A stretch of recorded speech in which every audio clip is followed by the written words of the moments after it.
ৰাতিপুৱা শুই উঠি যাবলে যে হয় স্কুললৈ গধুৰ পঢ়া বুজা কঢ়িয়াওঁতে যায় দিন দূৰলৈ স্কুলৰ শেষত টিউচন কৰি ঘূৰি আহি একো নেপাবি চাৰি হোমৱৰ্ক কৰি ভাগৰি বিচনাত শুৱাকেই ৰং সামৰি আমি যেন যন্ত্ৰ একোটা যন্ত্ৰ আমি যেন যন্ত্ৰ একোটা যন্ত্ৰ ৰাতিপুৱা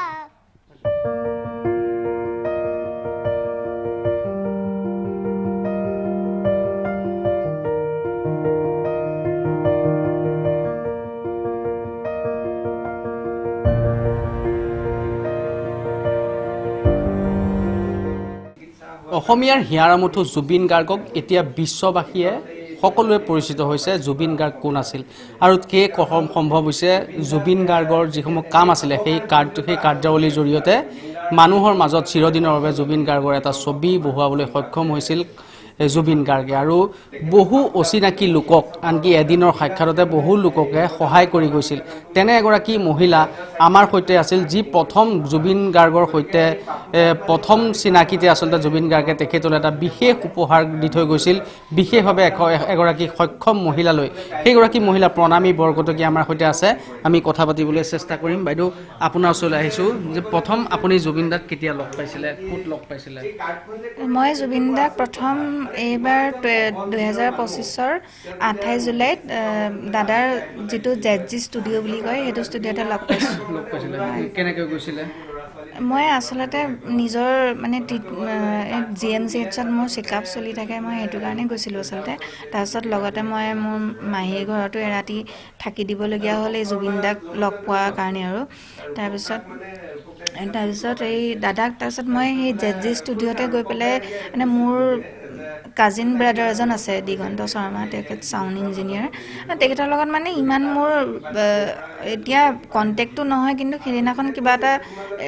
হেৰিত পৰি পেলাই তেখেতৰ লগত কণ্টেক্ট হোৱাৰ পিছত তেখেতে মোক ক'লে যে এনেকৈ মোৰ ষ্টুডিঅ' আছে এনেকৈ আৰু লোকেশ্যনটোও দি দিলে হেৰি জেজি ষ্টুডিঅ' ক'ত আছে কি কথা তাৰপিছত সেই যাৰ ঘৰত আছিলোঁ তেওঁলোকে মোক মানে লৈ গৈ পেলাই ষ্টুডিঅ'ত লৈ গ'ল আৰু তাৰপিছত মানে কথা বতৰা মানে কি খুব বেছি সময় দীঘলীয়া কথা বতৰা হোৱা নাই কিন্তু মই 7:30 পৰা 9 বজালৈকে ৰখি যেনিবা মানে দাদাক লগ পাব পাৰিলোঁ মানে ভগৱানক লগ কৰিবলৈতো অকণমান হেৰি কৰিবই লাগিব আৰু ৰখিবই লাগিব তেনেকুৱা নিচিনা তাৰপিছত দাদাক লগ পাই পেলাই মই দাদাক দেখিয়ে মানে দাদাৰ মানে ছবিখন দেখি পেলাই মোৰ মানে তেনেকুৱা এটা মানে ইমান দিনৰ পৰা ভাবি থকাখিনি হৈ গ'ল আৰু দাদাই গোটেইখিনি মই ভবা নাই মানে ইমানখিনি কথা পাতিব বুলি কাৰণ যিহেতু মই অনুৰাগী হিচাপেহে গৈছোঁ তাৰপিছত ভৰিৰ প্ৰব্লেমটো দেখি পেলাই মানে মোক ওচৰত বহিব ক'লে মই একদম দাদাৰ কাষতে বহিছোঁ আৰু ধুনীয়াকৈ মানে তাৰপিছত কি অপেক্ষাত বোলে মই বোলো মই আপোনাৰ গানৰ বাবে সদায় মানে সাংঘাতিক পাগল সৰুৰে পৰা আপোনাৰ গানৰ বাহিৰে বোলো একো নুশুনোৱে আৰু মই গাওঁ অলপকৈ গান চান আপোনাৰে গান গাওঁ গতিকে মই আপোনাক আজি লগ কৰিবলৈ আহিছোঁ তাৰপিছত হ'লে হয় ঠিকে আছে বাৰু লগ কৰিবলৈ ধুনীয়াকৈ কথা পাতিছে আৰু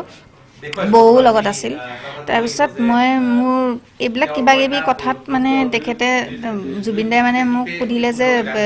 কিবা প্ৰব্লেম আছে নেকি ফিজিকেলি যিহেতু তেওঁৰ ওচৰতে যিকোনো মানুহতো সহায় বিচাৰিয়ে যায় যে তেনেকুৱা নিচিনা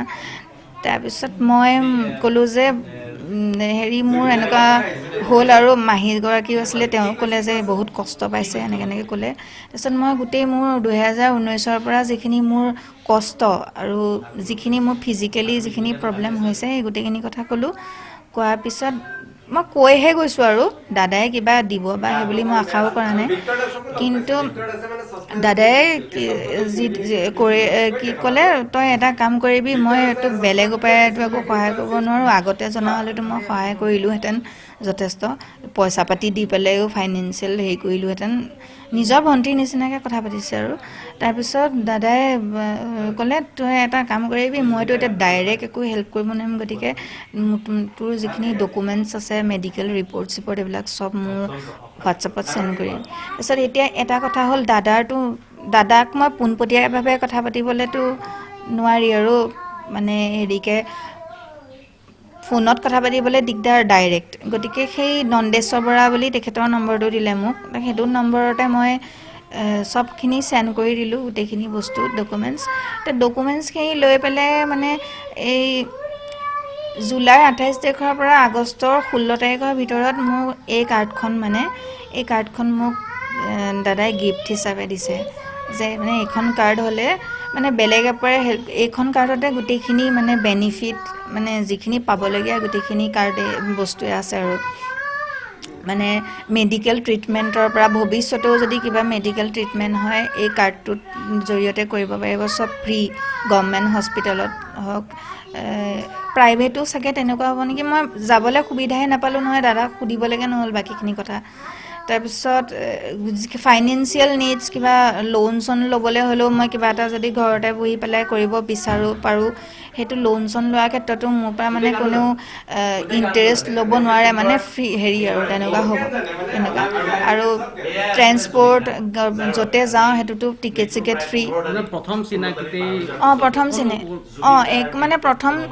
চিনাকি সেইটোৱে প্ৰথম চিনাকি তাৰপিছত সেই তাত হেৰিলৈ গৈছোঁ এই ৰূপক সমাচাৰ ওচৰত যাওঁতে সেইটো মানে দেখা নহয় আৰু সেইটো কথা আৰু হয় কিন্তু সেই হেৰিয়ে মানে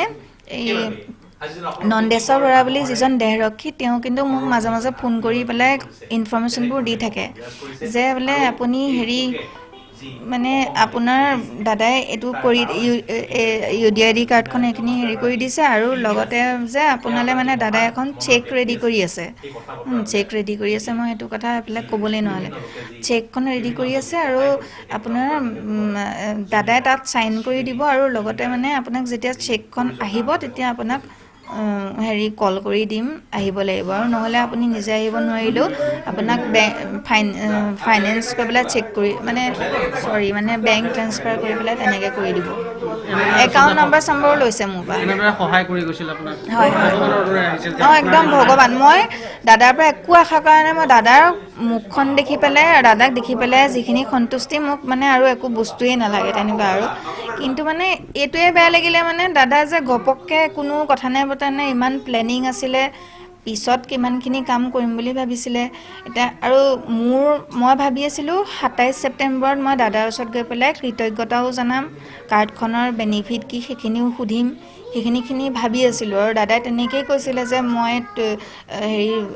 মুম্বাইৰ পৰা প্ৰগ্ৰেম কৰি আহোঁ তাৰপিছতে মোৰ ছিংগাপুৰত আছে নৰ্থ ইষ্ট ফেষ্টিভেলৰ প্ৰগ্ৰেম গতিকে সেইখিনি কৰি পেলাই মই তোক 27 ছেপ্টেম্বৰত লগ পাম তই সেইদিনাই আহিবি দুৰ্গা পূজাৰ সময়ত মই গুৱাহাটীতে থাকোঁ মানে অসমতে থাকোঁ আৰু বিহু চিহুবিলাকতো মই অসমতে থাকোঁ গতিকে মই প্ৰগ্ৰেম কৰি আহি পেলাই তোক লগ কৰিম আৰু মই বুজাই দিম কথাখিনি নহ'ল সেইটো বহুত ডাঙৰ দুখ থাকি গ'ল মানে মোৰ এয়া আছিলে প্ৰণামী বৰঠাকুৰ যাক আচলতে জুবিন গাৰ্গে প্ৰথম চিনাকিতে যি সহায় কৰি দিছিল সেয়া সহায়েই হয়তো এই পৰিয়ালটোৱে সেয়া সহায় কেতিয়াও পাহৰিব নোৱাৰে আৰু এয়া আছিল জুবিন গাৰ্গৰ মহানুভৱতা যি মহানুভৱতাৰ বাবে আজি সমগ্ৰ অসমবাসীৰ হৃদয়ত স্থান লাভ কৰিবলৈ সক্ষম হৈছে জুবিন গাৰ্গে আৰু বিশ্ববাসীত এক স্থান লাভ কৰিবলৈ বিশ্ববাসীৰ সকলোৱে চিনি পাইছে বা বিশ্বৰ বুকুত এক স্থান দখল কৰিবলৈ সক্ষম হৈছে মহান শিল্পী জুবিন গাৰ্গে নাই সেইটোৱে এজন মানে শিল্পী ইমান মহান অন্তৰ এজন শিল্পী বিশ্ববৰেণ্য বুলিয়ে কৈছোঁ কাৰণ আজি বিশ্বৰ 156খনৰ দেশৰ 142খন দেশৰ মানুহে তেওঁক চাৰ্চ কৰিছে মৃত্যুৰ পাছত বা মৃত্যুৰ আগতেও জানে আজি পাকিস্তানৰ নিচিনা চিৰবৈৰী এখন দেশত তেওঁৰ গান গাইছে সেইটোতকৈ আমাক ডাঙৰ একো নালাগে আৰু যিজন ইমান মহান হৃদয়ৰ মানুহ সেই মানুহজন আচলতে আমি কওঁ যে যুগ যুগৰ কাৰণে আমি জীয়াই ৰাখিব লাগিব সেইটো আমি তাৰ কাৰণে সদায় চেষ্টা কৰিব লাগিব কাৰণ ইমান এজন ডাঙৰ মানুহ সংগীতৰ ভগৱান বুলি ক'লেও ভুল নহয় সেই মানুহজনক মই সেইখিনিয়ে অনুভৱ হয় কাৰণ আজি ক'বলৈ যদি AI কেমেৰাই যদি মই ভাবোঁ পাৰ্চনেলি যে AI কেমেৰাই যদি ছাৰ্ভে কৰিলেহেঁতেন তেতিয়াহ'লে হয়তো ৱৰ্ল্ডৰ হায়েষ্ট মানে ফিউনাৰেল গেডাৰিং হ'লহেঁতেন কাৰণ এইবিলাক আমাৰ মেনুৱেলি কাউণ্ট কৰা হয় কিন্তু গুৱাহাটীৰ ৰাস্তাত বা সেই এসপ্তাহলৈকে আৰু আজি আৰু এটা কথা শুনিবলৈ অকণ বেয়া লাগে আমি জেনেৰেলি কবৰস্থানত আমি মানে সোমালেও গা চা ধুওঁ কিন্তু আজি জুবিন দাৰ মৃত্যুৰ পাছত এখন মানে পবিত্ৰ তীৰ্থস্থান হৈছে বুলি ক'ব পাৰি দিন ৰাত মানুহ আনকি তেওঁক জীৱ জন্তুৱেও ইমান ভাল পায় এটা আমি দেখিছোঁ ক'লা পাৰ এটা সদায় আহি পেলাই বহে বা দিন ৰাত ইমান মানুহৰ প্ৰাৰ্থনা সেইজন মানুহতো ভগৱানেই হ'ব লাগিব ন কাৰণ যিজন মানুহে মানে সকলোৰে বাবে চিন্তা কৰে যিটো আমি নোহোৱা নভয় বা আমাৰ লগতে যিটো কেছ হ'ল কাৰণ তেখেত গৈছিল জাষ্ট অনুৰাগী হিচাপে গতিকে অনুৰাগী হিচাপে গৈছিল তাৰপিছত জুবিন দায়ে ক'লে যে ছিকিউৰিটি গাৰ্ডজনৰ জৰিয়তে ক'লে যে ডকুমেণ্টছখিনি তেতিয়াই ক'লে যে দি পঠাবি মই কি পাৰোঁ মই হেৰি কৰিম কিন্তু এখন তেনেকুৱা এখন কাৰ্ড এখন দিব বুলি আমি ভাবা নাছিলোঁ যথেষ্ট সুবিধা থকা কাৰ্ড এখন গতিকে ধৰক প্ৰথম হেৰিতে এজন মানুহে ইমান এটা ডাঙৰ কাম কৰিছে সেই উদাৰতাটো মানে সাগৰতকৈও বিশাল মই যদি সাগৰ বুলি তুলনা কৰোঁ সেইটোও কম হ'ব সঁচা কথা ক'বলৈ গ'লে কাৰণ প্ৰথম এগৰাকী মানুহক লগ পাইছে হয় তেওঁ খুব ক্ল'জ এছ'চিয়েট দিগন্ত শৰ্মা পাপু দা বুলি আমি কওঁ যোৰহাটৰ বৰপেটা তেওঁলোকৰ ঘৰৰ ওচৰৰে তাতে লগ পাইছে যিখিনি সময়ত মানে জুবিন দাই চাইকেল লৈ পেলাই মানে অনামিকা কেছেটৰ মাৰ্কেটিং কৰিছিল মই শুনামতে তাতেই এই পাপু দাই প্ৰথম গীতটোত তেখেতৰ গীটাৰে বজাইছিল গতিকে সেই পাপুৰ ভনীয়েক বা দিগন্তৰ ভনীয়েক বুলি যিখিনি মানে হেৰি কৰিলে বা আনৰ লগতো কৰে সেইটো শুনামতে যিমান মানুহ যায় কোনো মানুহক খালী হাতে হেৰি নকৰে